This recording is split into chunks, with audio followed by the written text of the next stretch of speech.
ఈరోజే రాష్ట్ర వ్యాప్తంగా కరెంటు బిల్లుల పెంపుకు సంబంధించి నిరసనగా ఉద్యమాలైతే జరుగుతూ ఉన్నాయి. ఛార్జీలపై సమరం నేడే.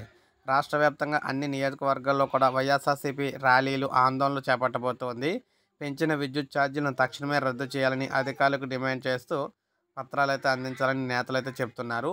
ఈ నెల 13న చేపట్టిన రైతు పోరు తరహాలో భారీ ఆందోళన అయితే సన్నద్ధం కాబోతున్నారన్నమాట. ప్రజలపై కరెంటు ఛార్జీల పిడుగు మనం చూసుకున్నట్లయితే 15,000 పైనే కోట్ల భారం వేసిన చంద్రబాబు ఇప్పటికే 6,000 కోట్ల వసూలు ప్రారంభం. జనవరి నుంచి మరో 9,000 కోట్ల బాదుడు. 200 యూనిట్ల లోపు వాడే ఎస్సీ, ఎస్టీ నుంచి కూడా బిల్లులు వసూలు. చంద్రబాబు ఎప్పుడు అధికారంలో ఉన్నా కూడా ఛార్జీల మోతే. గతంలో ఇది ఎక్కడి న్యాయమని అడిగితే గుర్రాలతో తొక్కించిన ప్రజలను పెట్టల్లా కాల్చిన చంపిన వైనం. కరెంటు బిల్లులు భారంతో యువకుడి ఆత్మహత్య యత్నం కూడా. ఏలూరు జిల్లా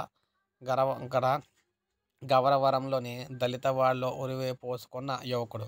బిల్లు కట్టకపోవడంతో కనెక్షన్ తొలగించిన విద్యుత్ సిబ్బంది. బాధితుడి చికిత్స పొందుతున్న ఆసుపత్రి వద్ద మోహరించిన కూటమి పార్టీ నేతలు. మీరు చూసుకున్నట్లు ఈ విధంగా మళ్ళీ ఏపీలో ఒకసారి భారీగా కరెంటు బిల్లు అయితే పెరిగిపోతున్నాయి అన్నమాట. కరెంటు బిల్లు అయితే భారీగా పెంచడం అయితే జరిగింది. దీనికి వ్యతిరేకంగా ప్రతిపక్షాలు అయితే ఈరోజు ఉద్యమం చేస్తూ ఉన్నాయి. ఇది మనకు అప్డేట్. ఒక లైక్ చేయండి, సబ్స్క్రైబ్ చేసుకోండి, మన ఛానల్ సబ్స్క్రైబ్